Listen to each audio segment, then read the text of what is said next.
A paz do Senhor, amada igreja, é com muita alegria e satisfação que estamos aqui mais uma vez para falar do amor de Deus, para pregar a sua palavra e para que a cada dia essa palavra, que é viva e eficaz, possa transformar a sua vida, assim como tem transformado a minha vida, dia após dia, porque a mensagem, antes de chegar a você, ela inicialmente chegou para mim. E essa palavra a cada dia tem transformado a minha vida e eu tenho certeza que ela também vai transformar a sua vida. Basta você crer e confiar e se entregar a cada dia ao Senhor. E a mensagem de hoje tem como tema que, mesmo em meio à tribulação, é preciso crer e confiar. Vou repetir. Mesmo em meio à tribulação, é preciso crer e confiar. E como é difícil, irmãos e irmãs, como é difícil quando você está no meio da prova, você crê nas promessas que Deus te fez, você crê que o Senhor pode fazer o melhor. E eu falo isso porque em diversas situações na minha vida, e eu tenho certeza que na sua vida não foi diferente, muitas das vezes a gente duvidou, a gente não confiou, a gente se deixou abalar, se deixou abater. Por quê? Porque estávamos em meio à tribulação.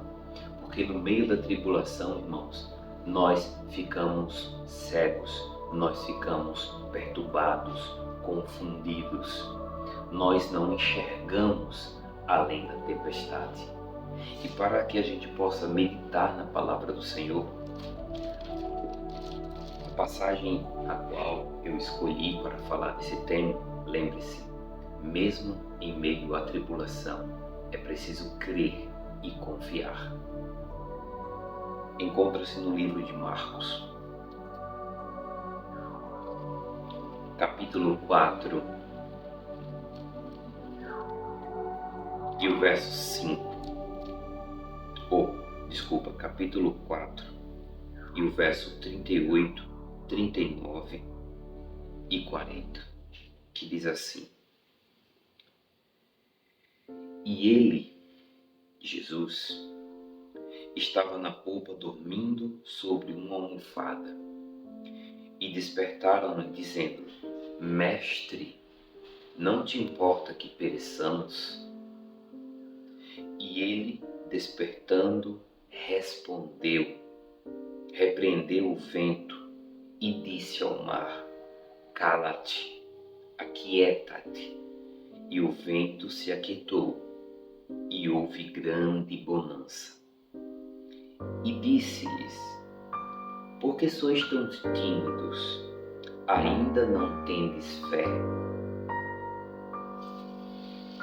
Veja que Jesus estava num barco e mesmo assim os seus discípulos não confiaram no que o Mestre tinha colocado como missão, que Jesus queria ir de um lado para o outro. E enquanto estavam navegando, Jesus foi descansar e a tempestade veio. Mais uma vez, como falei na mensagem passada, a tribulação, ela pode te alcançar, ela vai te alcançar, porque o Senhor falou: no mundo tereis aflição, mas tende bom ânimo, porque eu venci o mundo. E se tu estás em Cristo, tu também irá vencer o mundo. E aí, no meio da tempestade, Jesus dormia no barco, por dois motivos. Porque o Senhor sabia que os planos de Deus para a vida deles era maior do que aquela situação. Eles poderiam até passar por algum perigo, por algum risco, mas Jesus sabia que eles iriam passar.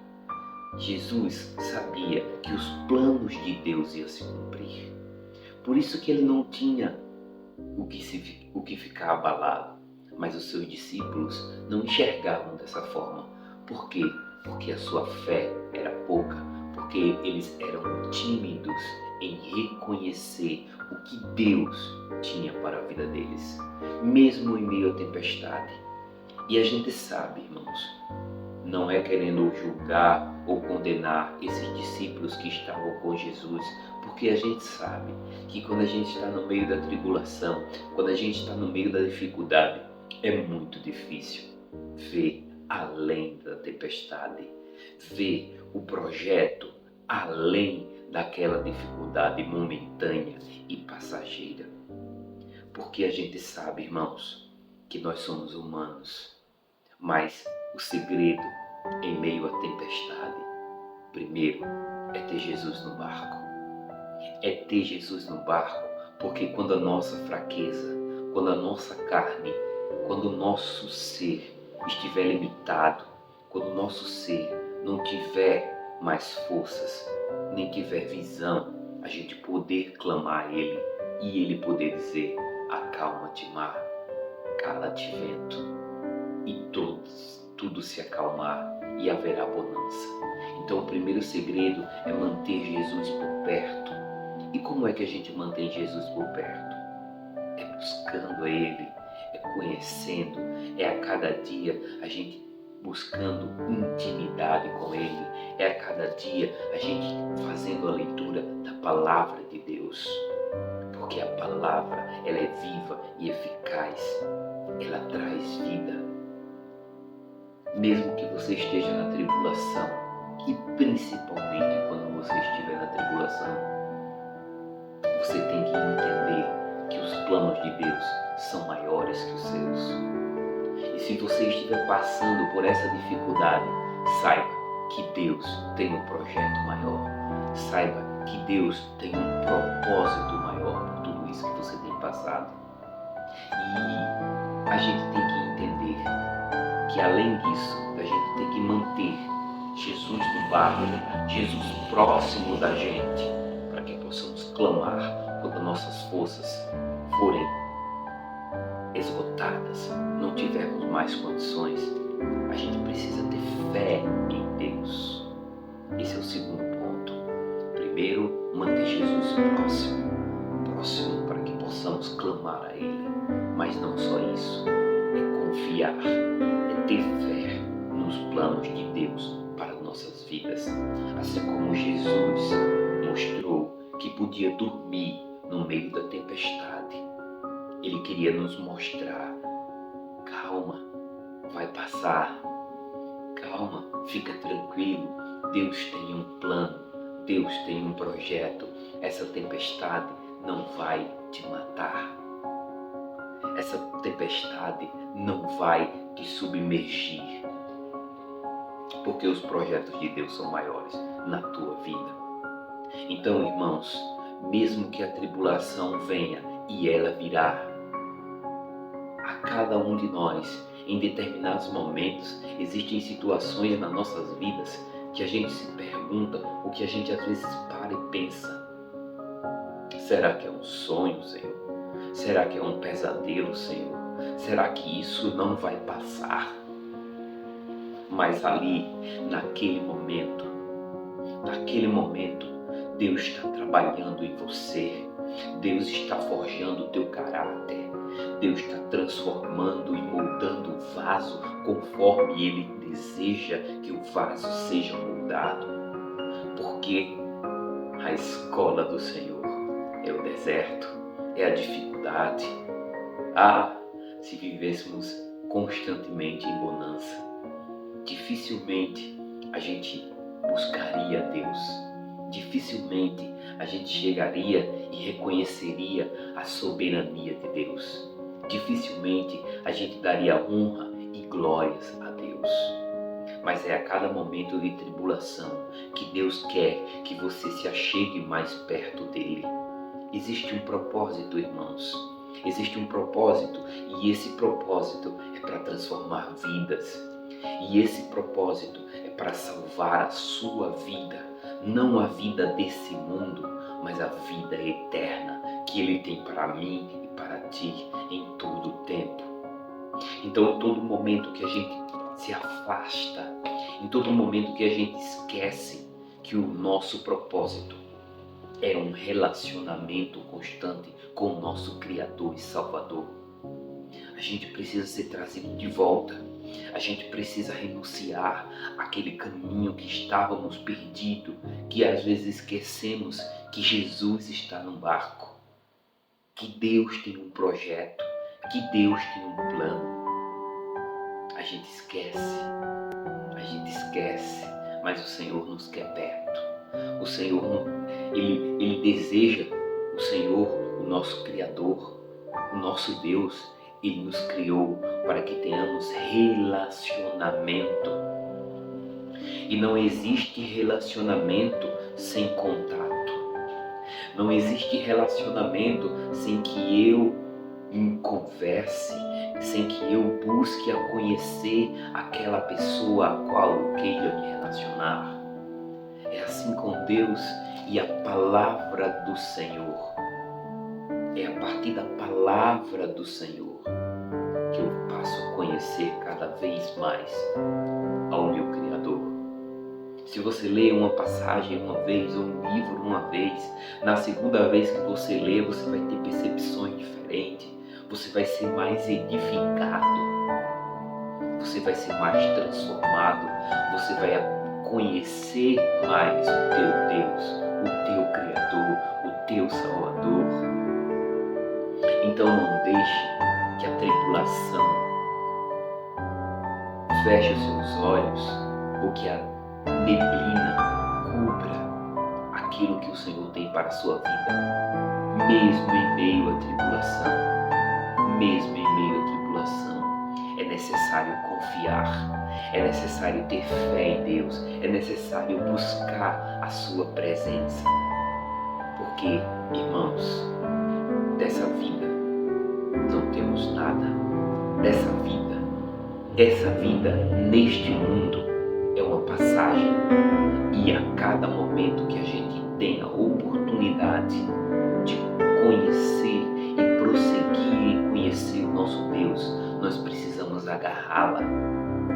Hoje foi um dia muito difícil para que eu chegasse a gravar aqui esse vídeo com vocês, a passar essa mensagem para vocês, mas o Senhor, Ele tem um plano maior, Ele tem um propósito que vai além da minha vontade, vai além da minha carne, vai além do meu desejo, vai além do que eu quero. Porque o Senhor, Ele quer vida. O Senhor, Ele deseja relacionamentos. E relacionamentos duradouros, e relacionamento que transforme, e relacionamento que traga vida, e vida em abundância. O Senhor é o teu Pai, é o teu Criador. Ele te formou no ventre da tua mãe. E não importa pelo que você esteja passando. E não importa se você já está morto espiritualmente, sentimentalmente. Não importa. Porque o Senhor também pode ressuscitar.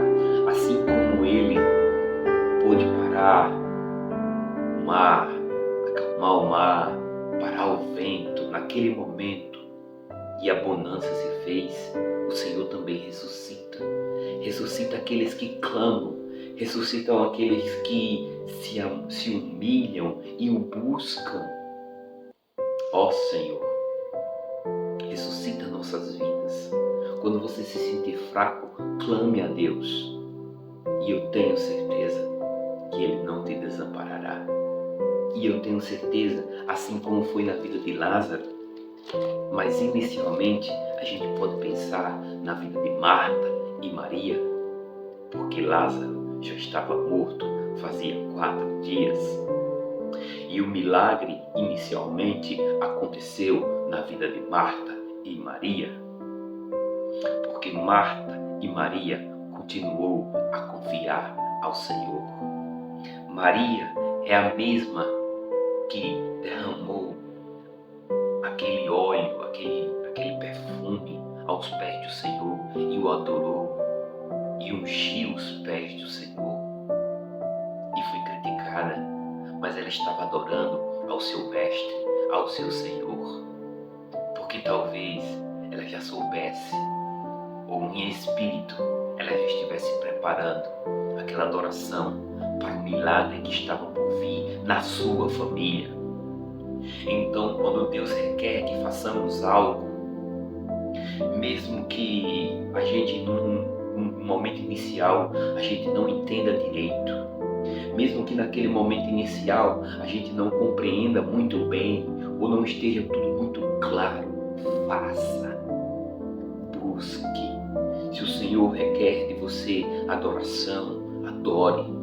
Se o Senhor requer de você pregação, pregue. Se o Senhor requer de você que ajude o seu irmão, ajude.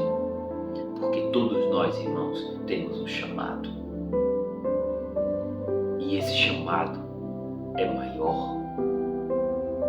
maior do que a minha e do que a sua vida. Deus é mais. Veja o que o Senhor diz a Marta em João 11, capítulo 11, versículo 25. Disse-lhe Jesus: eu sou a ressurreição e a vida. Eu sou a ressurreição e a vida. Olha o mistério, olha o segredo. Quem crê em mim. Para quem? Para quem é que Jesus é a ressurreição e a vida? Para quem crê em mim. Quem crê nele. Jesus não pode ser a ressurreição e a vida para aqueles que não acreditam. Jesus não pode ser a ressurreição e a vida para aqueles que não o conhecem. Porque para crer é necessário conhecer, é necessário ter relacionamento, é necessário fazer a vontade.